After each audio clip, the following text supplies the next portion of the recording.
आज Doubtnut app download करें। Doubtnut पर अपने सभी गणित, रसायन विज्ञान, भौतिक विज्ञान और जीव विज्ञान के डाउट्स का करो सफाया। बस प्रश्न की फोटो खींचो, एक ही प्रश्न को क्रॉप करो और तुरंत वीडियो सोल्यूशन पाओ। अभी डाउनलोड करें। हेलो दोस्तों, आपका प्रश्न है 100 ml M/10 HCl और 175 ml M/20 NaOH को मिलाने पर प्राप्त विलयन होगा।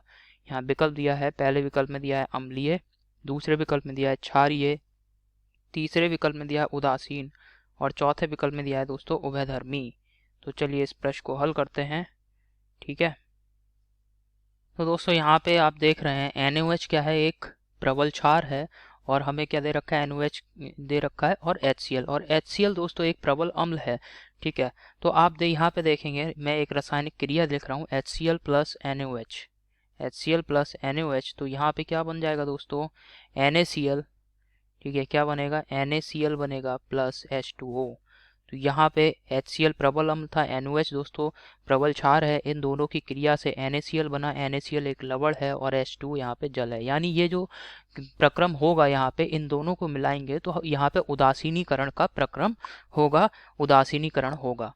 ठीक है, अब दोस्तों विलयन में क्या होगा कि अगर जो HCl है, अगर उदासीनीकरण के दौरान जितना हमने HCl लिया है वो सभी का सभी NaOH से क्रिया कर जाता है और दोनों ही दोस्तों दोनों की मात्रा एक दूसरे के बराबर है। जैसे 10 ग्राम HCl है और 10 ग्राम NaOH है, तो 10 ग्राम HCl 10 ग्राम NaOH से क्रिया कर देगा और दोनों ही उदासीन हो जाएंगे। तो विलयन में यहाँ पे ना तो HCl बचा रह जाएगा ना ही NaOH बचा रह जाएगा। तो अब विलयन क्या हो जाएगा, उदासीन। परंतु ऐसा हो जाए दोस्तों कि अगर 12 ग्राम हमने HCl ले लिया, 10 ग्राम NaOH ले लिया, तो अब क्या होगा भाई, 10 ग्राम HCl 10 ग्राम NaOH को उदासीन कर देगा। ठीक है, परंतु हमने 12 ग्राम HCl लिया था और NaOH तो 10 ही ग्राम लिया था। तो अब दोस्तों 2 ग्राम HCl अभी भी विलयन में ऐसा रह गया जो जिसके लिए यहाँ पे NaOH है ही नहीं क्रिया करने के लिए। तो 2 ग्राम HCl अभी रह गया विलयन में। तो इस HCl बचे हुए HCl की वजह से विलयन अब कैसा हो जाएगा, अम्लीय हो जाएगा।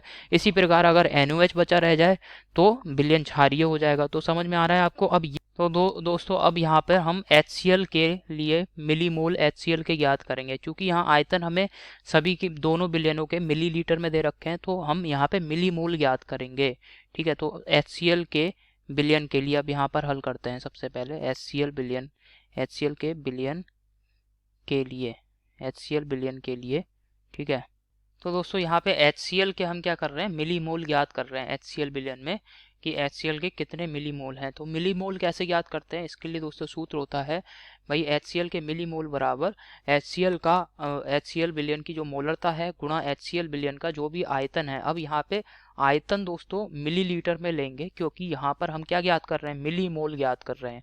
अगर दोस्तों HCl विलयन के मोलों की संख्या ज्ञात करते होते तब दोस्तों यहाँ पे आयतन हम लीटर में लेते। ठीक है, अब दोस्तों ये सूत्र कहाँ से प्रयोग कर दिया मैंने, आपको पता होगा कि मोलरता M बराबर विलय के मोलों की संख्या N बटे विलयन का आयतन लीटर में।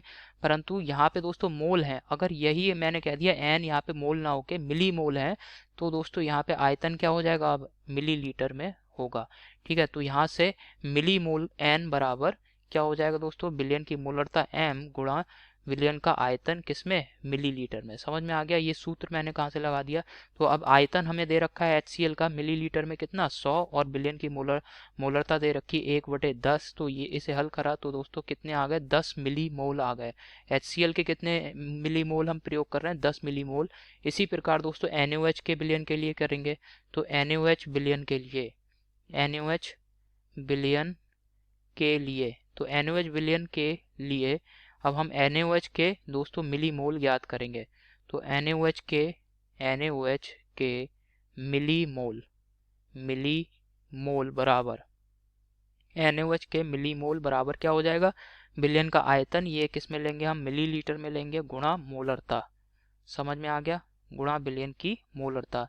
अब यहाँ पे आयतन कितना है 175 मिलीलीटर और यहाँ पे मोलरता 1/20। ठीक है, तो 175 गुणा मोलरता है दोस्तों 1/20। तो इसे हल कर लेंगे। हल करने पे दोस्तों ये आ रहा है NaOH के मिलीमोलों की संख्या 8.75 मिलीमोल। समझ में आ गया। अब दोस्तों जो हमने रासायनिक अभिक्रिया लिखी थी उदासीनीकरण की, इसमें आप देख रहे हैं भाई एक जो HCl का 1 मिलीमोल है वो NaOH के 1 मिलीमोल से क्रिया करेगा। तो यहाँ पर आप देख रहे हैं HCl के 10 मोल हैं, 10 मिलीमोल हैं और NaOH के 8.75 मिलीमोल है। यानी जब हम NaOH और HCl को के इन विलयनों को मिलाएंगे तो क्या होगा दोस्तों भाई, NaOH के 8.75 मिलीमोल, NaOH यहाँ पे मैं लिख दे रहा हूँ, NaOH के 8.75 मिलीमोल क्या करेंगे दोस्तों, HCl के 8.75 मिलीमोल से क्रिया करके उदासीन हो जाएंगे। मिलीमोल HCl के 8.75 मिलीमोल से उदासीन हो जाएंगे। मिलीमोल द्वारा क्या हो जाएंगे दोस्तों, उदासीन हो जाएंगे। ठीक है, उदासीन होंगे, उदासीन हो जाते हैं। तो अब यहाँ पे विलयन में बचा कौन सा तत्व रह गया दोस्तों, HCl रह गया, हो जाते हैं। ठीक है, जबकि दोस्तों विलयन में अभी कितने मिलीमोल HCl के बचे रह गए, जबकि विलयन में 1.25 मिलीमोल किसके बचे रह गए दोस्तों, HCl के अभी भी हैं, HCl के बचे हैं। अब चूंकि यहाँ पे विलयन में दोस्तों अम्ल बचा रह गया, जबकि क्षार जो था NaOH वो पूरी तरीके से उदासीन हो चुका है। तो विलयन की प्रकृति क्या होगी, अतः विलयन अम्लीय होगा। समझ में आ गया, अतः विलयन अम्लीय होगा, विलयन अम्लीय होगा। तो यही दोस्तों हमारे प्रश्न का उत्तर है, अतः विलयन अम्लीय है। ठीक है, तो आशा करता हूँ आपको समझ में आया होगा। अब विकल्प देख लेते हैं। पहले विकल्प में दोस्तों हमें दे रखा है अम्लीय, तो ये पहला विकल्प बिल्कुल सही है। दूसरे विकल्प में हमें दे रखा है क्षारीय, यह गलत विकल्प है। तीसरे विकल्प में दे रखा है उदासीन, यह भी गलत विकल्प है। चौथे विकल्प में दे रखा है उभयधर्मी, यह भी विकल्प गलत है। तो आशा करता हूँ आपको समझ में आया होगा। धन्यवाद। कक्षा 6 से 12वीं से लेकर नीट, IIT, JEE वो एडवांस के लेवल तक 1 करोड़ से ज्यादा छात्रों का भरोसा। आज ही डाउनलोड करें डाउटनेट ऐप या व्हाट्सएप करें अपने सारे डाउट्स 8400 400 400 पर।